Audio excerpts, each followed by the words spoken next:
Hi guys, can you hear and see me okay? Be kind and Glenn Dennison. You guys hear?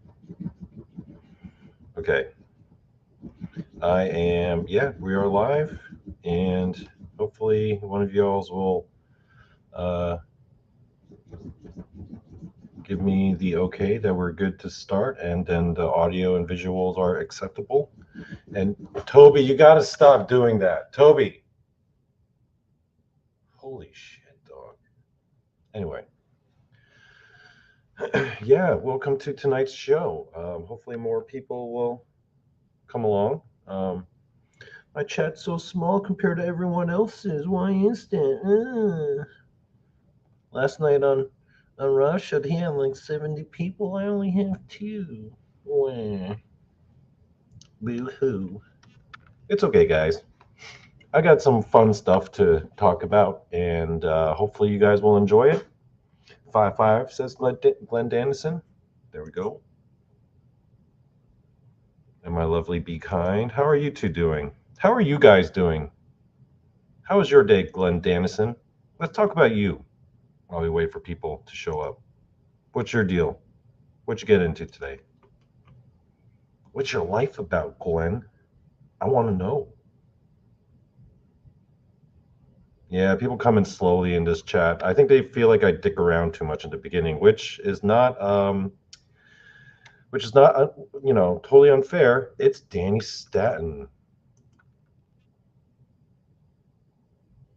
Okay. So tonight's topic is going to be about, to introduce this, I guess, I will tell a brief introductory story about a conversation I had with one of my friends here in Maryland, who happens to moonlight as an independent pro wrestler. He used to work a lot of indie shows, but in doing so, he got to meet a lot of the insiders in the business. He was a pro wrestling guy, pro wrestling fan, also a paranormal cryptid fan. So he and we would smoke legal substances, totally legal, together, and we would discuss pro wrestling, a lot of pro wrestling. I would ask him a bunch of pro wrestling questions, and then he would ask me a whole bunch of like Bigfoot paranormal questions. Yeah, as if I was the fucking expert, right? Oh, dang, Stanton, it's cold and wet. But one day during our conversations, the topic came to that of what we thought was the best move in all of pro wrestling. Now, that word and that notion is a very subjective one, I understand, because different people have different standards by which they judge what is truly the best, especially like a move in a performance. All very subjective. Some people would say like a Hurricane Rana or a Canadian Destroyer or a GTS. I don't know, whatever, right? Figure four leg lock, all the different moves and holds in pro wrestling. We were talking about it. I was talking to my pro wrestler friend, and then he asked me, Donnie, what do you think is the best move in all pro wrestling? And I thought about it for a bit. Hey there, Bernard Fox. And my answer to him was the open hand slap. In my opinion, is the best move in pro wrestling. Now, here's why. Because I have different standards by which I judge what is the best. For me, the best move in pro wrestling, as I define it, has to check all the boxes. Number one, it's got to be fairly simple to do. Like anyone can learn it, and yet it's also got to have it's got to have a safety element to it, right? It's got to be something that anyone can do safely, but also has a lot of emotional impact, meaning that when it's actually pulled off right in the ring during a match, the entire crowd will gasp. I can't believe that happened, right? And it is for that reason, I believe personally, that the open hand bitch slap in a pro wrestling match is probably one of the best moves in all of pro wrestling. right? Easy to do. It's naturally very loud, right? The slap sound, like everyone can hear it. And then thirdly, people will always gasp in the middle of a match when one wrestler does that to another because they're always like, oh, he dissed that dude, right? It's always like, oh man, that was such a dick move. That dude just slapped that motherfucker in the face like that, like in the middle of a match. And everyone always gasps. And I'm always amazed at how much emotional impact, how much power that has over the crowd. But at the same time, it's so easy to do, it's safe, and it's naturally loud, right? Because a lot of the one of the things that pro wrestling moves are designed to do is they're meant to be loud. That's why the rings have like plywood. They're meant to be very like they sound like they're crashing when you like even take a few steps on them. And a lot of moves involve like slaps. Most famously, Shawn Michaels' super kick, where he would do you know a safe pretend kick to the guy in the head, but as he's doing it, he's slapping his thigh, and it sounds very loud, right? But everyone knows what's really going on. So that's why I told him, and he thought about it. He was like, wow, I never heard anyone say that as an answer, the open hand bitch slap. But he started thinking about all the wrestling matches where he saw one wrestler just straight up bitch slap another wrestler in the middle of a match, and he was like, yeah, you're right. Everyone always gasps because they're just like, what a dick move. I can't believe that guy just slapped that person in the face. You see it a lot more in women's wrestling matches, like most famously when Becky Lynch was like feuding with Charlotte Flair. And then in the middle of it, like Charlotte would just straight up walk up to her and just bitch slap her. And everyone in the crowd would be like, oh, I can't believe she did that. Dude, that's fucked up. So that's going to be the tonight of tonight's topic, the bitch slap. Now, the reason, so for this episode, what I'm going to do is I'm going to list off, because I'm also not just a wrestling fan, I'm also a history fan. So I want to kind of tie those two together tonight. My two loves, my two passions, history and wrestling. Bernard Fox, by the way, you got the coolest sounding name, Bernard Fox.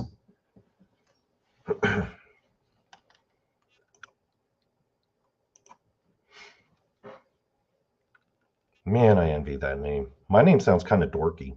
Donnie Cho, Anyway. So yeah, tonight I'm going to combine the two, and we are going to talk about, in my opinion, the most significant bitch slaps in history. And I have 4 of them prepared. It's going to be my top 4. It's a short list tonight, nothing too long and crazy. But I'm going to talk about each one and their significance and go from there. So tonight we'll start with my pick for the number 4th. Wait, what's going on? Hey, it's John P. What's up, John P? John P. Adventures is here. Danny Stanton, what's he saying about wrestling? Best wrestling bit. Oh, don't worry, Danny Stanton. Stop spoiling shit, you son of a bitch. Spoiler monster. We'll get there.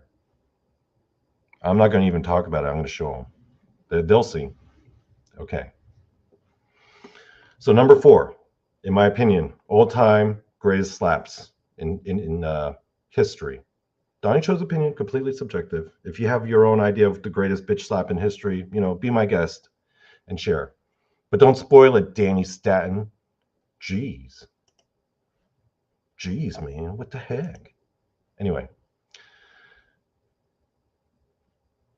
Number 4.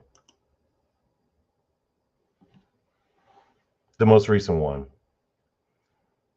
One of the most significant bitch slaps in modern human history. We all know it. It's famous. We've all seen clips. We've all laughed at the memes. We all know its history. I don't need to explain it. But I can tell you this. When I first heard about it, my heart filled with joy. I was giddy. I was mad giddy. Now, this story, I will tell you. Oh, I almost ended the stream by mistake. That would have been disastrous. Sorry. Hey, blondes and booze. Okay, let me tell you a little backstory for me. So, a few years ago, one of my best friends who I met in Korea, we were tight, right? We were bros. He eventually left because he had the need to go travel the world. And I miss him dearly to this day, and we still talk, but he was like one of my best friends in Korea. Um, Dude from Florida. He was like a 6'10" black dude. His cousin was in the NBA. And yeah, we used to even live together for a short while we were in Korea. We were buddies. But then until for me, one of the saddest days when I was living in Korea was the day he left because he wanted to go travel the world. Good for him. I was happy for him. So he went to South America, worked there for a bit, traveled around, partied, went on adventures, met people, and I believe he was in Argentina.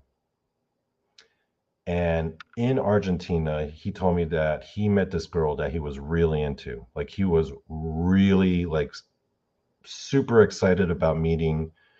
Um, he was like, "Man, I really sweat this girl, Donnie." Like he was really sweating on this girl, and they one day they eventually decided to go out to the clubs together. He was like, "This is going to be my day. This is going to be my night. This is going to be my chance." And then at the club, right? It's a pretty popular club. I believe it was in Argentina, if I'm not mistaken. It's been a while. And at this club, these bouncer looking dudes walk up to the girl that he was with and they whisper something in her ear. And then they lead her off. And without her telling him where she was going, or without them telling him where she was going, he's just like, what the hell? He like turned around and grabbed their drinks. Next thing he knows, he turns back around and she's walking off with these two huge like dudes in suits. And he's like, what's going on? He comes to find out that Will Smith was at that bar and he had seen her and he had called like his people over to get that girl's attention and be like, hey, Will Smith wants to talk to you. So she went with them to meet and hang out with Will Smith. And he said he never got a phone call from her ever since. She ghosted his ass. Never heard from her again. And I was like, yo, did Will Smith just cock block my homie? He cock blocked one of my best friends, that son of a bitch. And I became a Will Smith hater for life. Fuck that guy. So when finally this shit happened, it was one of the most joyous days of my life. I was like, finally, there's some justice in this world. The same motherfucker who cockblocked one of my best homies just stole this girl that he was really into right out from under him just because he could at a like some club in Argentina. Now is getting his comeuppance. Even though he is the slapper, he is the one whose career gets ruined. He is the one who gets exposed as some cuck in front of the world, gets embarrassed. Now he's just a meme. No one can take his ass seriously. Man, fuck that guy. Seriously. Pinkett Smith does some corny ass shit, especially with that Cleopatra stuff. But other than that, I have no real issue with her. Like, she never did anything to me personally or did anything personal to any of my friends, but Will Smith has. So that guy can eat shit and die for all I care. Screw him. I thought The Fresh Prince of Bel Air sucked ass. Fuck that movie. Or fuck that show, I mean. I will admit, begrudgingly, I did enjoy Will Smith in Men in Black 1 and 2. I'm not going to lie. I did like him in those movies. But other than that, fuck that guy, you know? So, number 4, greatest bitch slap in history. And with me, it felt me with a personal sense of glee. Okay, now, what is number 3? Well, rather than me telling you about it, Danny Staten, I am going to show you. And this is going to be my second attempt at doing a live video. So hopefully, if it sucks, like if the video quality sucks, just let me know in the chat. I'm not expecting it to be good, but Okay, let's see if I can get this to work. I should have, man, I really should have tested this before I started the show. I'm a fucking dumbass.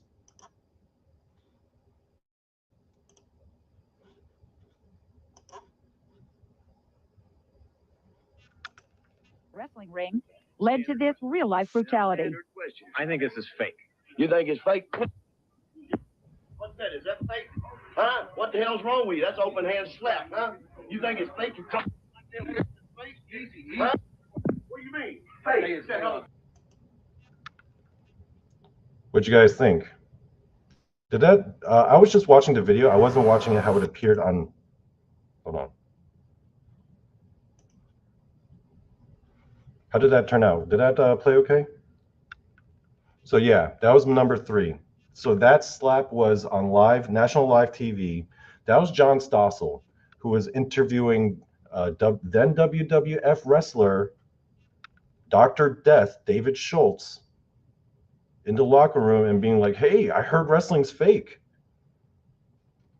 And Dr. Death fucking smacked the shit out of him. I'm sorry I closed the window because I wanted to play it again, but you get what I mean, right? Actually, I do want to play it again. Hold on. Bear with me, guys. I'm going to bring it back up. I want to watch it again. I want to watch that dude get the shit slapped out of him. Fuck that guy. How dare you walk up to a guy named Dr. Death and be like, "Hey, I hear wrestling's fake." What do you expect is going to happen to you, you fucking douchebag? Okay, here we go. Here it comes again, folks. I need to play it again so it can sink into your soul.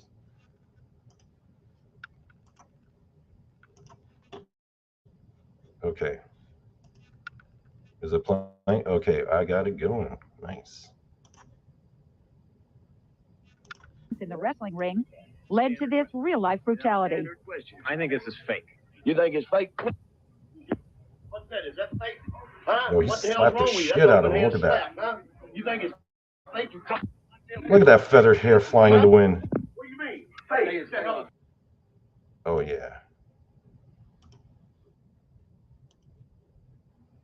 So yeah, you don't go up to a pro wrestler with a live cam on in a pro wrestling event and be like, "Hey, I hear wrestling's fake." Like, what do you expect is going to happen to you? Now what happened was afterwards, of course, Dr. Death got his ass sued pretty bad. I think that pretty much ruined his career. There were too many lawsuits and everything, but he had to do it. In later interviews, it was like, David Schultz was like, "Dude, I had to do it to defend the honor of my business. Like, the other people's livelihoods were at stake. If he didn't slap him around like that, it would have made all of pro wrestlers look like bitches, and then none of his friends, nobody that would affect the bottom line for the entire industry. So of course he had to make an example of him. But dude, John Stossel, what do you expect is going to happen? The guy's name is Dr. Death, for Christ's sake. Okay. Now, if he did that to like Hulk Hogan, who's got to have like this squeaky clean image, then that's not, that's fine. But dude, what a dumbass. But for my vote, number 3, greatest bitch slap in all of human history. I hope you guys agree as well. Now, let us move on to number 2, the second greatest bitch slap in all of human history.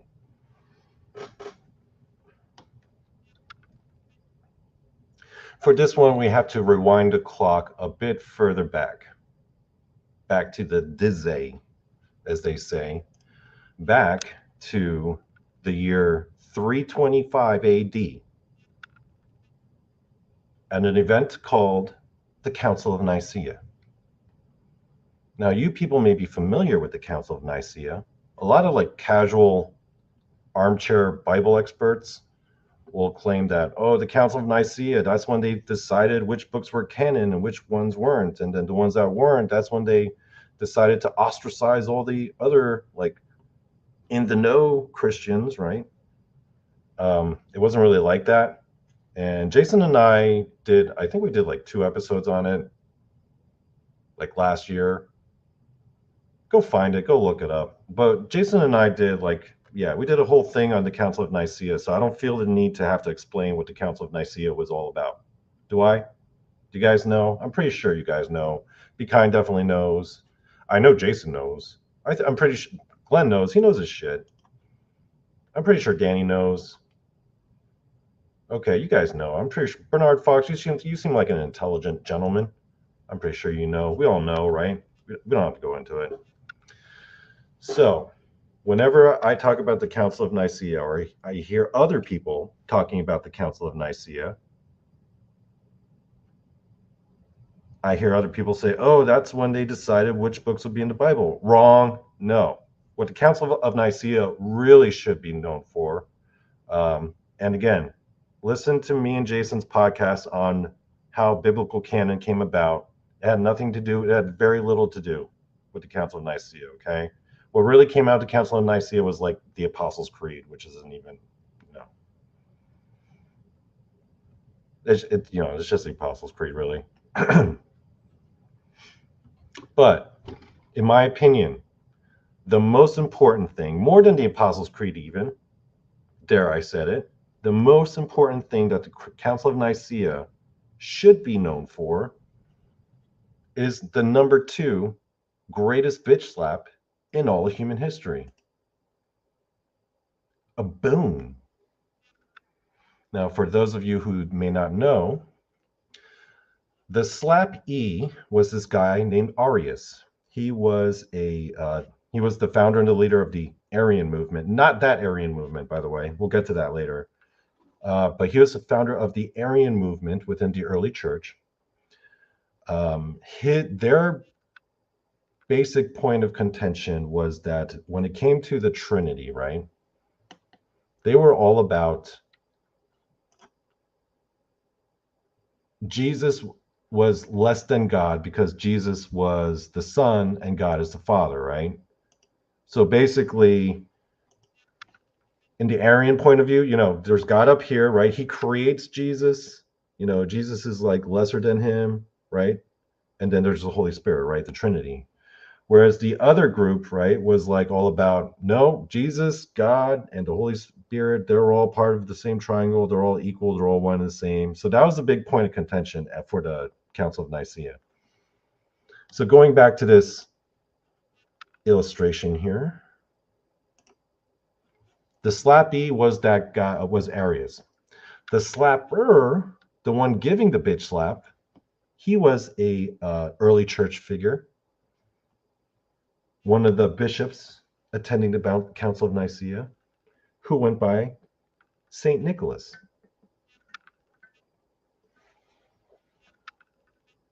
Now, why does that name sound familiar, Saint Nicholas? Well, I'll tell you why. Because this same Saint Nicholas, who later became known as Saint Nick, eventually became, that's right, Santa Claus.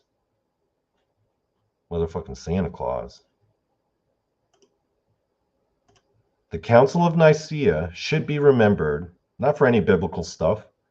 It should really be remembered for the time when Santa Claus actually smacked a bitch. That's right. In my opinion, the number 2 greatest bitch slap of all time is when the actual motherfucking Santa Claus straight up bitch slapped a dude at the actual Council of Nicaea in front of all the bishops.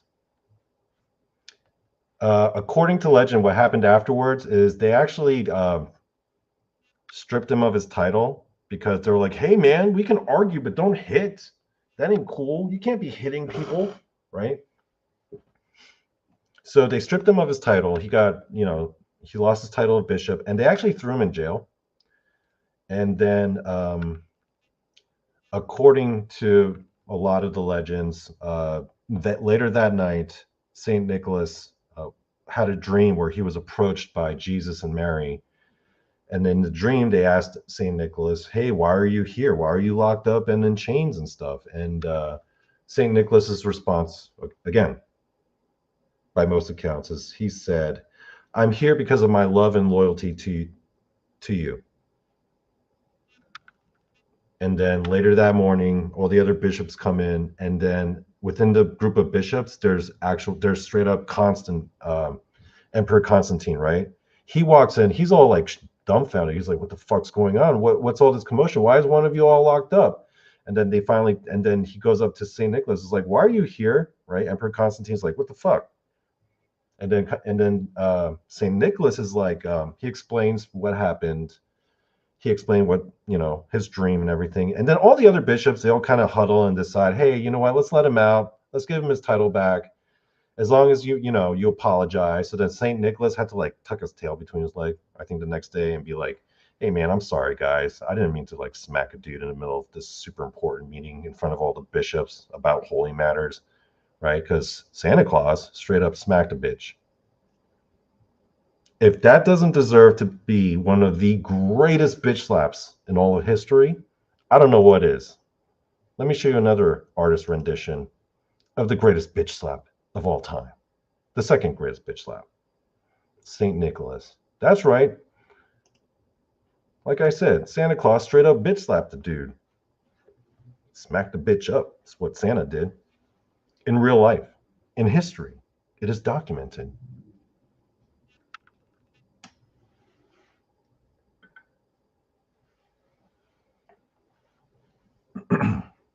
That's why my idea for if I ever get to make my own movie, my movie is going to be Santa Claus versus Bigfoot. And then when they finally meet, Santa Claus just straight up walks up to Bigfoot and just slaps him across the face like a bitch. And then Bigfoot's be all shocked. He's like, I can't believe he did that. I can't believe it. And it's not even like it does damage or nothing, but Bigfoot's just shocked at like just the audacity of it. Did I just get bitch slapped by Santa Claus? And then he's just like all confused, right? Hey there, Jason Finch. What's up? So yes, in my opinion, the second greatest bitch slap in all of human history. Now, my friends, this leads us, in my opinion, to number one. Now, number one, I'd say, is the most mysterious. Unlike the other three, I have no illustrations or video clips. I only have an idea of a story, not even a specific story, just hearsay and speculation.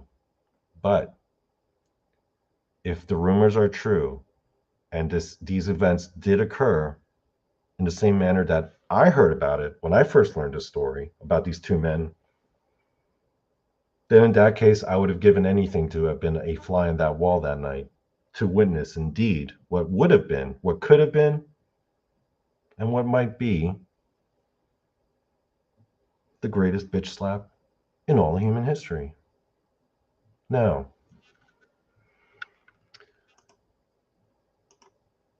before I get into the greatest bitch slap in all human history, I need to talk about the men involved. Look at the guy in the middle of the seance table. It's like a seance table, right? You see that guy right there? His name is Erik Jan Hannesen, right? Some of you may know who he is, some of you may not. For those of you who don't know, he was considered Hitler's personal psychic and astrologer. He very famously predicted Hitler's ascension to power at a time when the Nazis were pretty much a laughingstock in the German political circles. Like there were multiple parties, and the Nazi party was at the time. Now this is before everything, like before even when Hitler first got into the Nazi party. Yeah, he was a benefactor of theirs. Actually, when the Nazis were first starting out, they were considered a joke politically. Nobody took them seriously, and all of their early elections, they would like lose. They would like only get like 10, 15, 18%. Like they were the underdog politically. But then they befriended Erik Jan Hannesen, who also happened to be, I don't know, the most famous and wealthiest entertainment celebrity in all of Germany at the time. I mean, this guy was one of the wealthiest entertainers, and he was a household name, probably the biggest household name. So his thing was that he he was a stage magician and an illusionist, but he was also like a mentalist, like, you know, those things where they would pretend to read people's minds. But he was also, according to, well, according to him, self-professed, and those who believed him, a psychic. And he was Hitler's personal psychic. As a matter of fact, he predicted Hitler's ascension to power when the Nazi Party was still a joke. Very famously, he predicted the burning of the Reichstag, the event that actually, for those of you who don't know, the Reichstag is at the time their version of Capitol Hill, right? That's their main government building. That shit burned down. Nazis and people come out, they blame it on the communists, their rival political party, by the way. And that's the event where people are like, oh shit, these communists are a problem. Who's going to stand up to the communists? And the Nazis are like, oh, we'll stand up to the communists, because that was their original platform, right? Like, they weren't originally all about the anti-Semitism. Their original platform, what got them elected in the first place, was that they were seen as the guardians against the communist menace, right? And in some ways they actually were, in some ways. But that event, the burning of the Reichstag, was one of the main turning points when the Nazi Party ceased to be a political joke and now was winning the elections.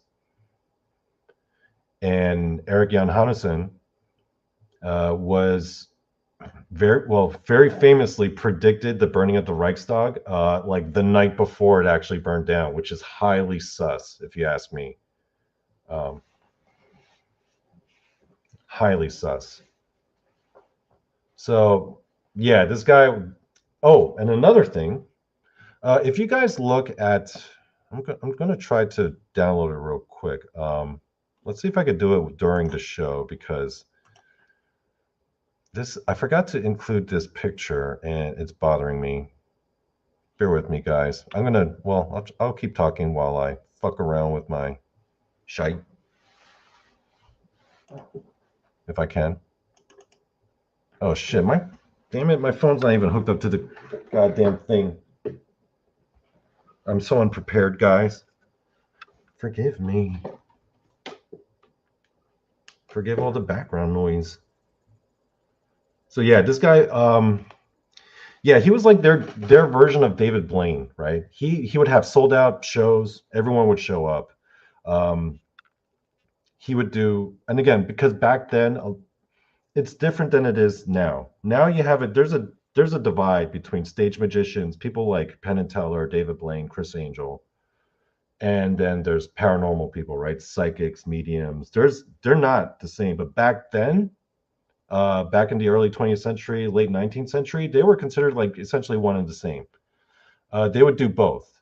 There were guys who, they would perform stage magic, but then they would also claim to be actual psychics and actually try to like do readings and predict the future for people and shit, So that was, by the way, I'm sorry, I'm not even looking at the screen, but I just wanted to, there we go, I found it. There we go. Sorry about that, guys. Oh, God. So here's the other thing about this dude, right? When the Nazi Party was first starting out, this guy was actually bankrolling a lot of the top officials. He was like giving them loans. He was paying their gambling debts. There were some accounts where he actually bankrolled like their first uniforms for the original stormtroopers. And he was bankrolling a lot of their shit. And he was also, as a rich celebrity, had his own publishing company where he published his own weekly periodical called the Hanneson Journal, where it was all just like, hey guys, you guys should vote for the Nazis. They're the future, right? They're the best. And people ate that shit up. So he was largely responsible for a lot of the initial positive PR that the Nazi Party received as they were coming up before they eventually rose into power. This motherfucker, this psychic ass medium, stage magic with David Blaine, dude, right? Meanwhile, as he becomes one of the wealthiest celebrities in all of Germany at that time, he gets his own house, his own crib. Boom. That's his house. You know what it was called? The Palace of the Occult. So it was kind of like, imagine like Zach Baggins with his like paranormal museum. He basically bought his own mansion and set it up like how Zach Baggins did it. It's like part of it, like one wing is like an occult museum. The other wing is like a stage area, like a public gathering area where he would do like semi, I mean, they're private because they're in his home, but there's always going to be a bunch of people. Like he would do like performances for intimate crowds. And then the whole upper area was like basically the party out, cocaine sex party floor. And this is the guy that bankrolled the Nazi party as they initially came up. This is the guy that predicted Hitler would eventually become, chancellor of Germany.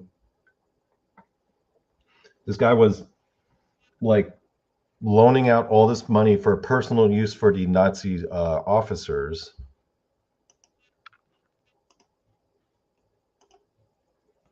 Yeah, Eric Jan Hansen. His story is freaking nuts. It's freaking nuts. And there's some stories that actually, that point to how he may have actually had like actual psychic abilities, you know.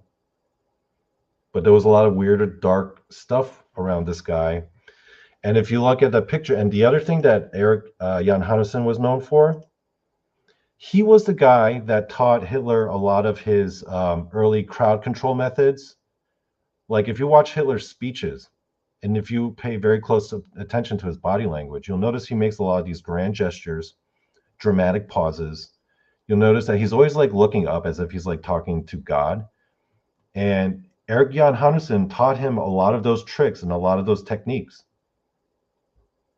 Apparently, he was the one who taught Hitler to do the dramatic pause. Like that pose he's doing with his fists like that, Hitler does the exact same pose in some of his speeches.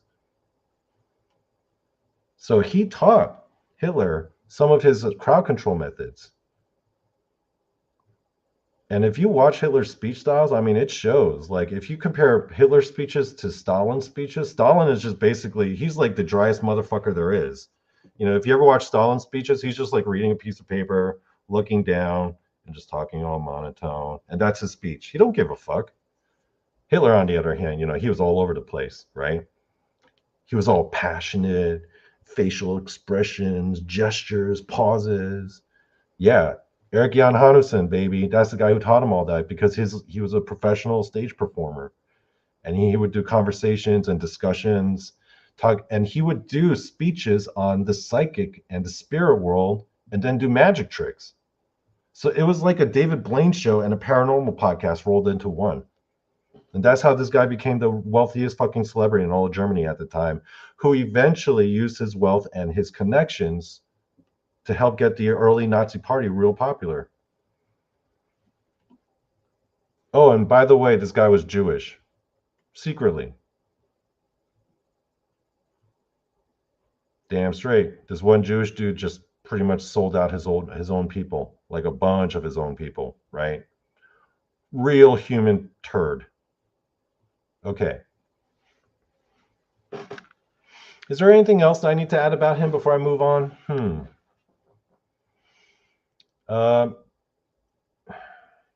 Apparently this dude like slept around a lot too. Like he would have all these parties, have all these women. That's where all the Nazi elite, like the top echelon of the party, would go to hang out, and he would loan them out money, and they would get all drugged up and have like weird, orgies and stuff.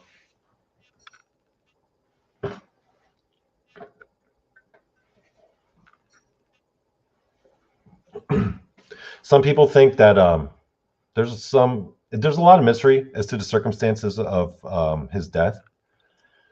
Well, they know that they found his body one day in the woods, and he had been there a while. But through the clothes and through the stuff that they found on him, they pretty much figured it out that it was Eric Jan Hansen's body. His body had shown signs of like torture. Eventually, was executed by gunshot. But the interesting thing was like around his body, there were all these like IOUs, like all the loan notes, all the loan scripts that he had with all the Nazi officers and elite. They were all like chucked down by around his body. I think, as to say that the he was eventually found out to be a Jew and then executed because a lot of these German officers owed this dude a fuck ton of money because he would keep loaning shit out to the Nazi party, right? Yeah, he got Pancho Zorch. They believe that he got tortured to death and then eventually shot and executed, based off what they found from the body. But the circumstances about his death was like which German officer or German official ordered it? Was it done? Did Hitler order it, or was it done against Hitler's will, like kind of behind his back? That is the real mystery. But yeah, this guy was a real turd. A real like when it comes to like a legendary piece of shit, this guy's pretty up there. I mean, he sold out his own fucking people like that. Could you imagine doing that to your own people? To be fair, though, okay, to be fair, back then when the Nazi Party was coming up, their whole thing wasn't about anti-Semitism. So, I mean, they weren't saying nice things about Jewish people early on, I'm sure, but that wasn't their platform, right? Their platform initially was about anti-communism. So in that regard, maybe he was just gung ho about it being anti-communist, which can't blame the guy for that, I guess. Yeah, it wasn't until after Hitler ascended where then the whole anti-Semitism really kind of popped off. Um, so yeah, it would be a little bit unfair to say that he intentionally like sold out his people. I'd say the more accurate way is he accidentally sold out his people. That's how I would put it, at least.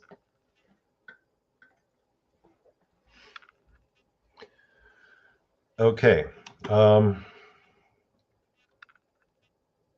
This, when it comes to the greatest bitch slap in all of human history, this, my friends, for tonight's story, is the slappee.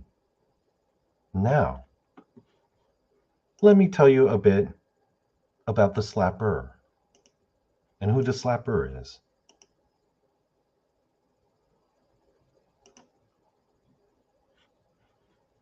This motherfucker right here. This dude, his name, I wonder if anyone knows who he is.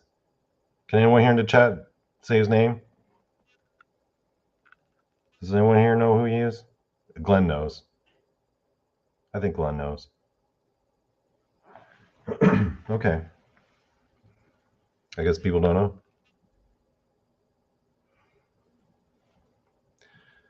This guy's name was Zishe Breitbart, another Jewish guy. So he's actually got a few things in common with Eric Jan Hannesen. Both of them were Jewish boys who grew up from very poor families, who ran away from home very young and joined a circus. Both Zishe Breitbart and Eric Jan Hannesen have both of those things in common. Both gentlemen also fought in World War I. They were World War I veterans. They both fought in the war. Actually, Zishe Breitbart lost his brother in the war. And Eric Jan Hannesen apparently, as the story goes, would actually spend a lot of time entertaining the troops on the German side because he was Austrian. He was from Vienna. So yeah, when he was fighting for the Austrians, he did a lot of like performances and tricks to entertain some of the soldiers while they're all like dug down into trenches. I believe Zishe Breitbart actually fought for the Russians and was captured by the Germans, but then once the war was over, he just never left. So they both have that in common. Oh man. Hey, Catheta Cat Gray, what's up? So, my lady, what else is in here? Poncho Zorch. I didn't get to say hi to you earlier. Where was I? Oh, yeah. So, yeah, both were World War One veterans. Both were young Jewish boys who ran away from home. And a little aside, the reason why Eric Jan Hansen, that wasn't his original name. His original name, I forget what it was. It was like Herschel something. But he changed it to Eric Jan Hansen because he actually wound up going AWOL during the war and ran off and found himself like doing some stage shows. And then he had to change his name and his identity to a like a Dutch noble, like a Dutch or Scandinavian like noble person. That's why his name is Eric Jan Hansen. Um, I don't believe the reason why he changed his name was that had anything to do with him wanting to hide his German roots or his German heritage. I think it had more to do with the fact that he was trying to avoid detection because he had gone AWOL. And then after the war was over, the name just kind of stuck. So, to be fair to him. But yeah, that's what they both had in common. So, what's the difference? Zishe Breitbart is widely known as the Jewish Superman. As a matter of fact, there are many rumors, never substantiated by the original creators, Siegel and Schuster. I forgot their first names. I think it was Joel Siegel and Jerry Schuster. I think that's what it was, or I might have the names mixed up. Anyway, Siegel and Schuster, they are the original creators of the original Superman. And in the early 1920s, when they were young boys or young men, saw him in Ohio doing all these feats of strength because at the time, just like Eric Jan Hansen, the other household name, the other huge star, the other star that everyone knew was Zishe Breitbart, the Jewish Superman, also known as the strongest man on earth. And according to the accounts, some of the feats he would do is he would bend iron bars. Man, he would do a lot of wild shit. He had boards on his chest, and he would have actual cars slowly run him over, like drive over the boards. There was one account where he actually apparently carried a baby elephant up a ladder. I'm like, how do you even? Another account was that during one show, he actually got on there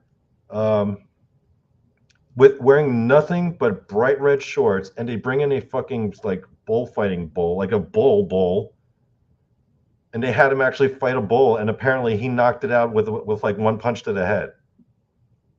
Again, these are just things that have stories that have come down.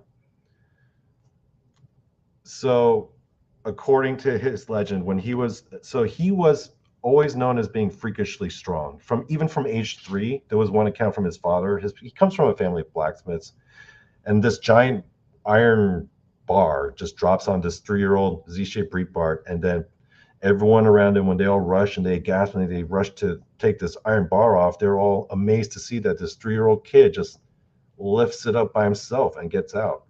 And ever since then, Zishe Breitbart was known as being freakishly strong. And, he would be in the synagogues, always be getting in trouble because, he's supposed to be studying, but everyone's just so focused on how super ridiculously strong this kid was. To the point where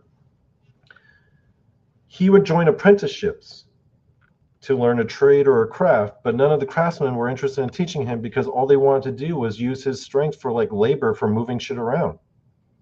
So eventually this young Zishe was like, man, fuck this. Runs away from his family, leaves all the trades, and joins the circus to perform as a strongman at like 14 years old.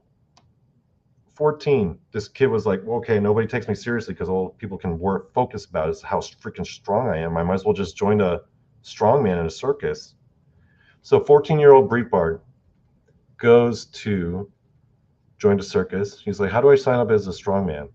So, and back then, apparently, in order to join a circus as a strongman, you have to actually beat the current incumbent strongman in a straight-up fight. Like a guy who's probably like, a grown-ass man, right? Meanwhile, Zishay's only 14, but he proceeds to whoop that dude's ass, and he gets the job. And if that's not crazy enough, okay, according to legend, that previous strongman who Zishay beat the shit out of, his brother was also working at the circus as the main keeper for the bears. So what they do is the next day they're like, hey, we want you to fight the bears. Like, put on a show where, okay, if you want to prove yourself now, you got to fight the bear. Okay, so Zishay thought it was going to be some kind of like play thing. What they didn't tell him though was they didn't feed that bear for like the entire day, so that bear was like pissed off, and it went at him, and apparently Zishay still won. So yeah, this guy was a household name, and he would do all these ridiculous feats.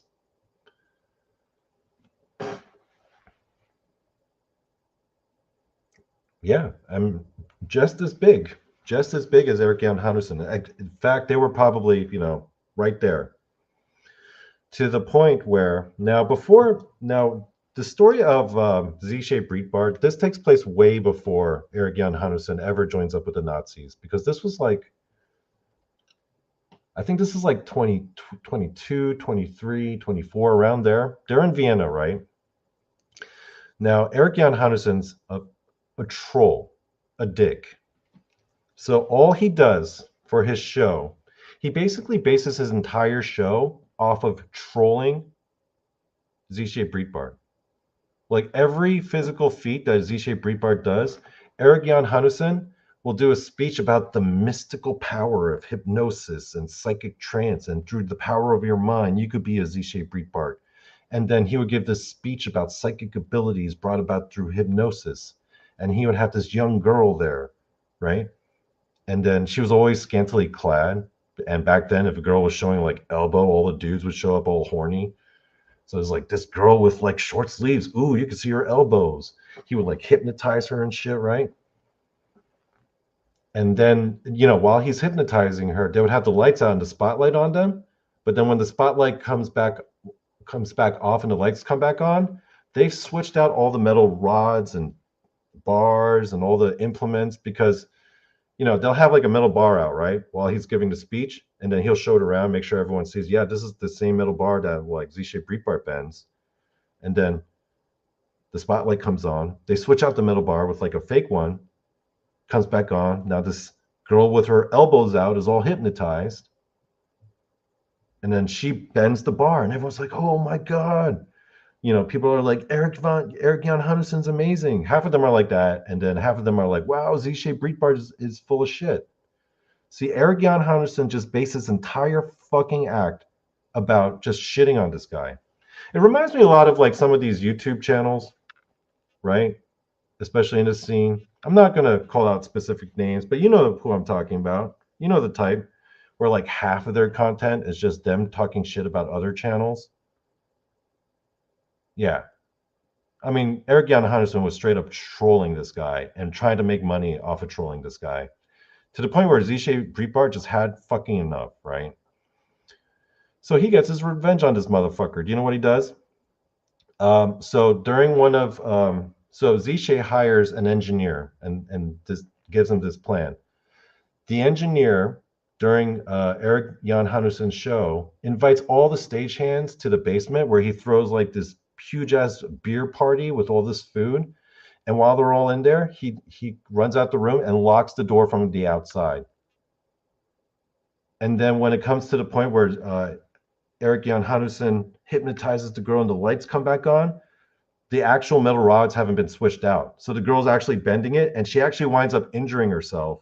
And then it makes Eric Jan Henderson look like a fucking jackass, right? And then when he finds out what happens, he goes to confront Z-shaped Breitbart, who's having his own show like down the street, right? He's like, yo, what the fuck, man? I heard about what you did. And apparently, according to the legends, Z-shaped Breitbart fucking straight up bitch slapped. Yep. This motherfucker got a bitch slap. Not a punch. He didn't twist his head off. He just slapped him. like a little bitch.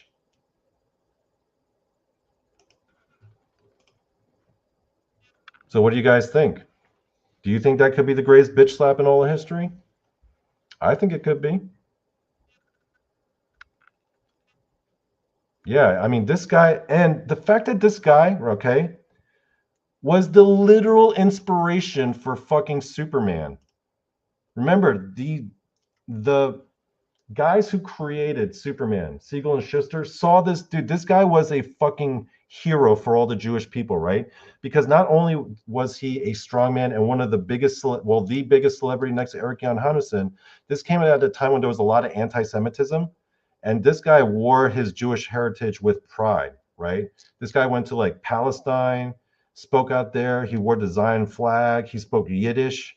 You know, he was like an inspiration because people used to make fun of like Jewish people back then for being all skinny and scrawny and frail and, you know, weakly. And then you have the strongest guy in the world is a straight up Jewish guy who represents the Jewish people and inspired a lot of Jewish. He was like the first fucking superhero, especially for a lot of these Jewish people. And Siegel and Schuster, they grew up in that culture, right? This guy was clearly the inspiration for the real life inspiration for fucking Superman. And the fact that this motherfucker smacked the shit out of this motherfucker, that has to be the greatest bitch slap in all of history. So what do you think, guys? Okay, so I think I've been going at it long enough. It's almost an hour. It's pretty long for a solo live. I hope you liked it. I would like for you guys, I've only given 4. But I want to hear your thoughts. Literally, I'm curious, like in the chats, I want you to tell me if you have any ideas for other contenders for great bitch slaps in history. Were there any great bitch slaps in history that I'm forgetting about? I'm curious. I want to know. Okay. So if you have any ideas, in your opinions, of the greatest bitch slaps in human history, please, by all means, leave a comment, right? It's not even about building the algorithm. Fuck the algorithm. Okay. I'm just legitimately. Are there any other bitch slaps that I'm missing out, that I'm forgetting? Okay. All right, guys, please, in the chat. Thank you.